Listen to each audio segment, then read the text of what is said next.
This channel does not promote any violent, harmful, or illegal activities. All content provided by this channel is meant for an educational purpose only. যুদ্ধের ইতিহাস বলানোর মরিয়া চক্রান্ত কিন্তু বাংলাদেশে, তাই সেদিকেই শুরুতে নজর। প্রবল চাপের মুখে পিছু হটতে বাধ্য ইউনূস প্রশাসন।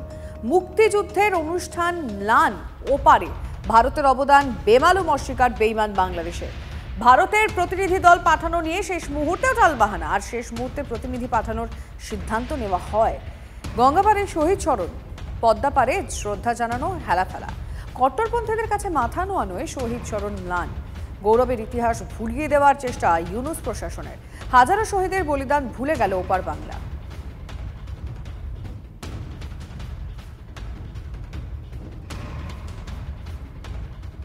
আজ বিজয় দিবস, বিশ্বজুড়ে চাপের মুখে নতি শিকার বাংলাদেশে। অশান্তির আবহে বিজয় দিবসে যোগ দিতে পাঠানো হলো 9 জন প্রতিনিধিকে। দলে রয়েছেন বর্তমান সেনাকর্মীর একজন ব্রিগেডিয়ার, মুক্তিযোদ্ধা এবং তাদের পরিচর্যা। ফোর্ট উইলিয়ামে মুক্তিযোদ্ধাদের সম্মান।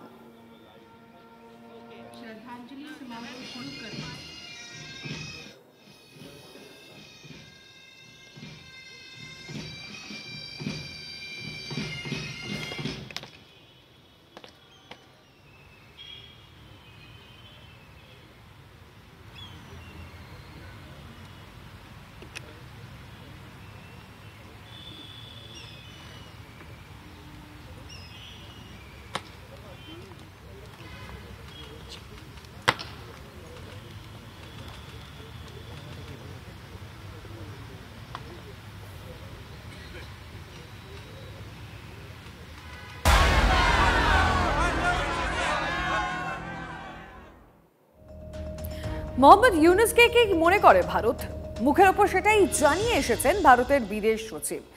আর হাসিনা সম্পর্কে ভারতের দৃষ্টিভঙ্গি কি সেটাও জানিয়ে দেওয়া হয়েছে। দায়িত্ব নেওয়ার আগে 7 সিস্টার্স নিয়ে প্রচ্ছন্ন শাসানি দিয়েছিলেন ইউনূস। ভারত ঠান্ডা গলায় পাল্টা শুনিয়ে দেওয়ার আস্ফালন উধাও। তবে দেশটা বাংলাদেশ, তাই আস্ফালনকারীর অভাব নেই। ফাঁকা কলসির গর্জনের মতোই আস্ফালন চলছে।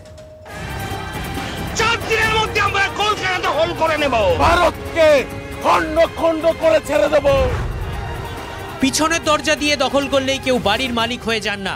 বাংলাদেশের অন্তর্বর্তী সরকারের প্রধান উপদেষ্টা মোহাম্মদ ইউনূসকে সে কথাই শুনিয়ে এসছেন বিদেশ সচিব বিক্রম মিশ্রি। যে সরকার মানুষের ভোটে নির্বাচিত নয় তাকে স্বীকৃতি নয়। ভারত জানিয়েছে ইউনূস সরকারের সাংবিধানিক ভিত্তি ও বৈধতা এখনো স্পষ্ট নয়। বাংলাদেশবাসীর কাছে সরকার কি গ্রহণযোগ্য তাও জানা নেই। যেটুকু না হলে নয় সেটুকু সম্পর্কই ইউনূস সরকারের সঙ্গে থাকবে। নির্বাচনের মাধ্যমে সরকার তৈরি হলে সম্পর্ক পুনর্মূল্যায়ন হবে। দুদেশের সম্পর্ক নিয়ে কোনো সিদ্ধান্ত ভিত্তিক আলোচনা এখন নয়। প্রথমত, বাংলাদেশের সরকার কি একটা নির্বাচিত সরকার? ভারত একটা নির্বাচিত সরকার আছে। সেখানকার সরকার সেখানকার ধর্মকতার নীতিকে জলাঞ্জলি দিচ্ছেন যখন সংখ্যালঘুদের উপর অত্যাচার হচ্ছে, হিন্দু মন্দিরের উপর আক্রমণ হচ্ছে, বা মিথ্যা মামলা হোক, সত্যি মামলা হোক, যখন নির্যাতন করা হচ্ছে। কূটনৈতিক বিশেষজ্ঞরা জানেন দ্বিপাক্ষিক সম্পর্কে এই ধরনের বার্তা কতটা ঝাঁঝালো। শুধু তাই নয়, বাংলাদেশে সংখ্যালঘু নিপীড়ন নিয়েও ভারত উদ্বেগ প্রকাশ করেছে এবং এই উদ্বেগের মধ্যে যে একটা প্রচ্ছন্ন হুঁশিয়ারি ছিল তার অভিঘাত হাজারো শাসনির চেয়ে বেশি। বিদেশ সচিব ইউনূসকে জানিয়েছেন সংখ্যালঘু নিপীড়ন চলতে থাকলে দুদেশের সম্পর্কে তার প্রভাব পড়বে। সংখ্যালঘু নিপীড়নের ক্ষেত্রে ভারতের স্পষ্ট বার্তা, সংখ্যালঘুদের নিরাপত্তা সুনিশ্চিত না হলে ভারত এবং বাংলাদেশের স্বাভাবিক সম্পর্ক ব্যাহত হবে। ভারত আবারও স্পষ্ট করে দিয়েছে যে ইউনূস সরকার নয়, বরং গণতান্ত্রিক পথে নির্বাচিত সরকার প্রয়োজন ভারত এবং বাংলাদেশের দ্বিপাক্ষিক সম্পর্ককে সুস্থির করতে, সেটাকে আরও মসৃণ করবার জন্য। সব মিলিয়ে ভারতের এই বার্তা বাংলাদেশের কাছে কিন্তু খুব স্পষ্ট এবং কূটনীতির পরিভাষায় যদি বলা হয় অত্যন্ত চড়া বার্তা, অত্যন্ত ঝাঁঝালো বার্তা দেওয়া হয়েছে ভারতের পক্ষ থেকে বাংলাদেশকে। ভারত যখন ইউনূস সরকারকেই সরকার বলে মানছে না, তখন ইউনূস সরকারের দাবি মানারও প্রশ্ন ওঠে না। ভারত যে শেখ হাসিনাকে বাংলাদেশে ফেরত পাঠাবে না সেটা বলাই বাহুল্য। কিন্তু বিদেশ সচিব ইউনূসকে শুনিয়ে দিয়েছেন এই নিয়ে চাপ দেওয়ার কোনো পরিস্থিতিতেও বাংলাদেশ নেই। কারণ হাসিনা বাংলাদেশের সামরিক বিমানেই ভারতে পৌঁছেছিলেন। বাংলাদেশের সেনাবাহিনীর সমর্থনেই ভারতে আসেন হাসিনা। হাসিনা ভারতে অতিথি, রাজনৈতিক বন্দী বা আশ্রিত নন। বাংলাদেশ নিয়ে হাসিনার বক্তব্যে দিল্লির কিছু করণীয় নেই। যখন একটা দেশে বিচারের দাবি উঠে এবং যার বিচারের দাবি উঠে তাকে অন্য একটা দেশ আশ্রয় দেয়, তখন সেটা নিয়ে যে দেশ বিচারের দাবি করছে, যে দেশের মানুষ বিচারের দাবি করছে, সে দেশের মানুষের মনে ক্ষোভ হওয়া কোনোই অস্বাভাবিক বিষয় না। ভারতের মতন একটা বড় প্রতিবেশী দেশের সাথে ভারতও চাইবে সম্পর্ক স্বাভাবিক হোক, আমরাও চাইব সম্পর্ক স্বাভাবিক হোক। আমরা চাইব যে কোনো দল বা কোনো ব্যক্তি কেন্দ্রিক সম্পর্ক কোনো প্রতিবেশীর সাথে আমাদের না হোক, সম্পর্ক হবে ভারতের জনগণের সাথে বাংলাদেশের জনগণের। ঢোক গেলা বোধহয় একেই বলে। ইউনূস ও তার উপদেষ্টাদের রাজনৈতিক অভিজ্ঞতা নেই বললেই চলে, কূটনৈতিক জ্ঞানেরও তথৈবচ অবস্থা। তবে ভারতের বিদেশ সচিবের ঠান্ডা স্বর শুনে একটা জিনিস বিলক্ষণ বুঝেছেন, বাড়াবাড়ি করলে বেগতিক হতে পারে।